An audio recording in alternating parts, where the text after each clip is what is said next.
नमस्कार, मैं सुलभ कुमार शर्मा और छत्रपति में आज आप सबका स्वागत करता हूँ। प्रीवियस क्लास में हम लोग क्या कर रहे थे, ओसवाल का हम लोग रिवीजन कर रहे थे, जो बुक मैंने बोल दिया था ना उसी को।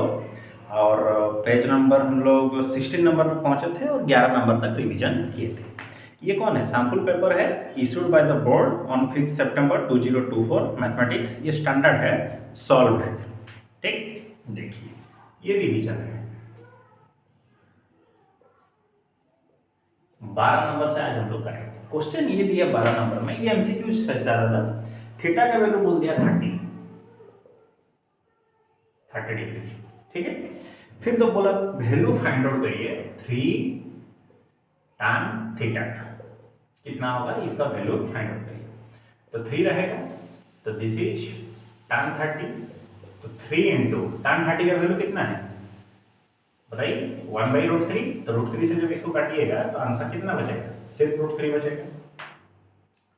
फिर आता है 13 number, volume of A solid hemisphere. अच्छा, एक सॉलिड हेमिस्फीयर, हेमिस्फीयर बोले तो ऐसा, ठीक है। इसका वॉल्यूम बोल दिया, वॉल्यूम इसका कितना होगा? 2/3 पाई आर क्यूब। तो इसका वॉल्यूम दिया गया है 396/7। ठीक है, इतना सेंटीमीटर क्यूब बोला गया। ठीक है, तो इसको थोड़ा सिंप्लीफाई करके लिखते हैं। 2/3, this is 22/7, this is r cube 396/7। ठीक है, 7 7 यहाँ से कटेगा और 11 से तो कटिए 2, इसको 11 से काटिए, 11 3 जा 11 6 जा, फिर 2 2 है, ये काट दीजिए, कितना होगा 9। तो सिर्फ आर क्यू का वैल्यू होगा 9 इंटू 3 और आर का वैल्यू होगा √3 ऑफ 9 इंटू 3, दैट इज 3। ठीक है, तो रेडियस जब 3 मिल गया तो पूछा क्या है इसने? Of the solid is the total surface area of the solid. तो इस सॉलिड का total surface area, total surface area जो पूरा अगर हेमिस्फीयर होता तो उसका फॉर्मूला क्या था? पाई आर स्क्वायर, 4πr²। यूं कि ये हेमिस्फीयर है तो ये ऊपर वाले हिस्सा का क्या होगा? 2πr² प्लस नीचे में जो कटा हुआ हिस्सा है πr², कि नहीं? तो दिस इज 3πr²। 3 तो रहा, ये 22/7 और रेडियस कितना है? 3 इंटू 3। ओके, अब इन सभी को मल्टीप्लाई कर दीजिए, कितना हो रहा है? 27 इंटू 22, 7 2 14, 14 1 15, 2 2 4, 2 2 4, 4 9 5, 594/7 सेंटीमीटर स्क्वायर। ठीक है, 594, मतलब बी वाला ऑप्शन इसका सही है, मतलब बी वाला ऑप्शन सही है। और 12 का 3/√3, 3/√3 बोले तो ये हो, सी वाला ऑप्शन सही है। ठीक, नेक्स्ट चलते हैं 14 नंबर की तरफ। ये प्रोपोर्शनैलिटी से क्वेश्चंस पूछा गया है, ऐसा ही क्वेश्चन पूछा गया ऑल ओवर द बुक्स, और ऐसे ही आपको लिखना है। रिवीजन हम लोग किसका कर रहे हैं? सीबीएसई का ना, सीबीएसई ओसवाल। देखिए, इन ए बैग कंटेनिंग 24 बॉल्स, एक बैग है, कौन सा नंबर है? 14। तो सैंपल स्पेस कितना हो गया? 24 बॉल्स। ठीक, 24 बॉल्स। फिर उसमें से ब्लू कितना है? 4 ठो, और ग्रीन कितना है? 11 ठो। और व्हाइट जो बच गया वो व्हाइट है, तो व्हाइट कितना है? 24 - 11 + 4, सो 24 - 15, दैट इज 9। नॉट ग्रीन है, व्हाइट है। तो पूछा on ball is drawn at random the probability that drown ball is white. मतलब ये जो बॉल हम लोग निकाले ये व्हाइट होना चाहिए, मतलब probability of white ball that is 9 by sample space कितना है? 24 है, तो 3 से काटिए इसको, 3 से काटेंगे 3, 3 से काटेंगे 8, सो द आंसर इज 3/8। फिर 15 नंबर का क्वेश्चन ये है, the point on the x axis nearest to the point this. अच्छा, एक्स एक्सिस के नियरेस्ट पॉइंट को बताइए। पॉइंट कौन है? -4 -5, -4 बोले तो यहाँ पे और -5 बोले तो यहाँ पे, तो पॉइंट हो आएगा -4 -5। तो बोला ये पॉइंट का एक्स एक्सिस के थ्रू, ये वाला एक्स एक्सिस है, ये y और y डैश है, तो एक्स एक्सिस का सबसे नियरेस्ट वाला जो पॉइंट है वो कौन है बताइए। तो यहाँ से जब हम ऊपर उठेंगे परपेंडिकुलरली वही नियरेस्ट है ना, तो ये वाला कोऑर्डिनेट का कितना होगा -4 और 0। तो -4 0 बोले तो कौन सा ऑप्शन है, बी वाला ऑप्शन सही है। और फर्स्ट वाला का इसका जो हम लोग निकाले थे 3/8, इसका भी बी ऑप्शन ही करेक्ट है। ओके चलिए नेक्स्ट चलते हैं। Which of the following gives the middle most observation. अच्छा मिडिल मोस्ट बोले तो पूरा बीच वाला जो ऑब्जर्वेशन ये कौन देता है, मीन, मीडियन ना मोड, मीडियन देता है, मीडियन। ठीक है तो इसका ऑप्शन का आंसर कौन होगा, मीडियन बोले तो ए वाला इसका सही होगा। 17 A point on the x axis divides the line segment. अच्छा एक्स एक्सिस के ऊपर एक पॉइंट है, देखिए एक्स एक्सिस के ऊपर अगर कोई भी पॉइंट लिया जाए तो उसका कोऑर्डिनेट कितना होगा, x और 0, ठीक नहीं। अब दो पॉइंट हैं a और b है, a पॉइंट से कुछ ऊपर है b, इसका बोला 2 - 3 और b का बोल दिया 5 और 6। ओके तो इनको वो डिवाइड कर रहा है p पॉइंट के थ्रू। रेशियो कितना है 1:2, ऊपर वाला है 1 नीचे वाला है 2, मतलब this is m1 this is m2। p point है उसका कोऑर्डिनेट x और 0 होना ही चाहिए, उसको रो भी डिवाइड कर रहा है। ठीक है तो बोला कि द पॉइंट इज, अच्छा p पॉइंट का कोऑर्डिनेट पूछ दिया कितना होगा, तो सीधी सी बात है x इक्वल टू कितना हो रहा था, m1 x2 plus m2 x1 bye m1 plus m2।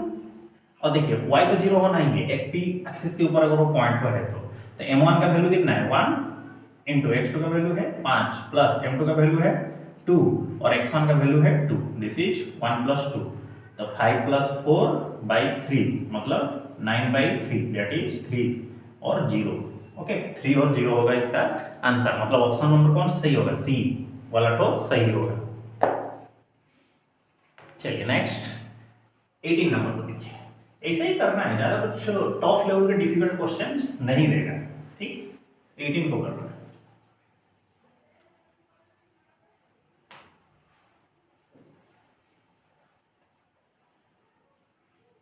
देखिए 18 को क्या करना है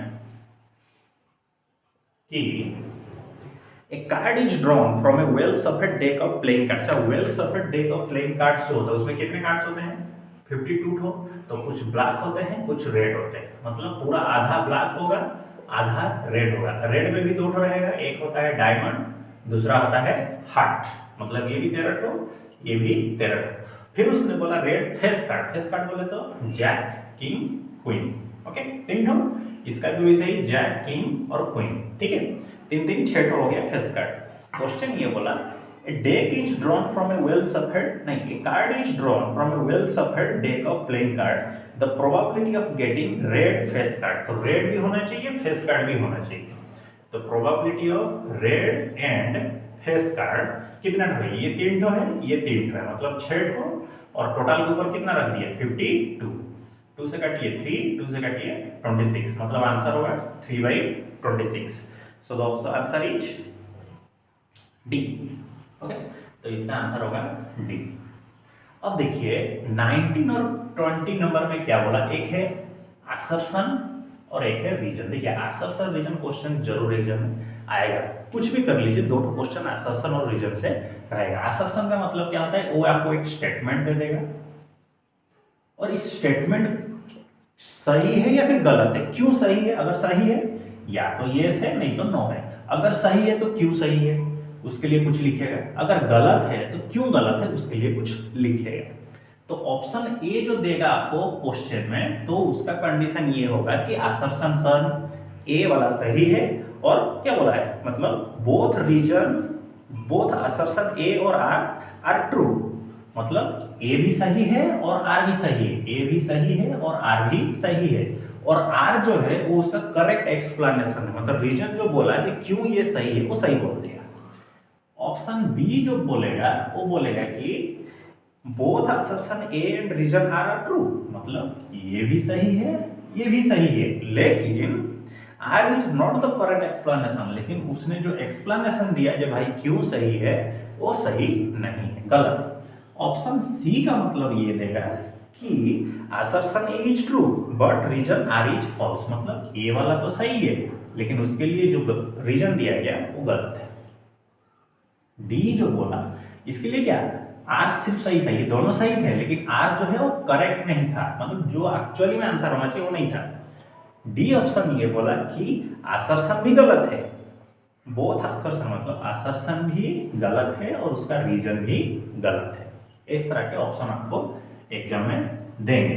तो 19 नंबर का जो क्वेश्चन पूछा कि HCF of any two conjugative even number, कोई भी दो तो कॉन्जुगेटिव इवन नंबर, देखो इस तरह से अगर क्वेश्चन दे तो छोटे छोटे नंबर को चूज करिए, बड़ा बड़ा नंबर मत चुनिए, जैसे कि 4 और 6 दोनों इवन नंबर हैं और कॉन्जुगेटिव भी हैं, तो इनका जब HCF मैं फाइंड आउट करूंगा तो कितना निकला, 2 ही निकला दोनों का HCF कि नहीं। नेक्स्ट जो क्वेश्चन बोला नंबर इज ऑलवेज 2, फिर बोला रीजन क्या बोला इसके लिए, even number, even natural number are divisible by 2, obviously जो भी इवन नेचुरल नंबर होगा 2 से डिविजिबल हो जाएगा, मतलब असर्शन भी सही है, रीजन भी सही है, और रीजन जो है वो करेक्ट एक्सप्लेनेशन है।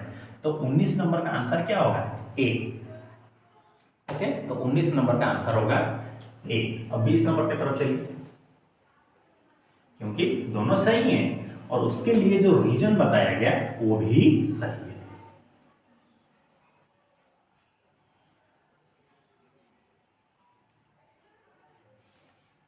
नेक्स्ट 20 नंबर, ठीक है। 20 नंबर का क्वेश्चन ये दिया कि if the radius of a sector of a circle, मतलब एक सर्कल है और उसका एक सेक्टर है, मतलब ये थीटा, ये भी रेडियस, ये भी रेडियस, ये हम लोग बोलेंगे एल।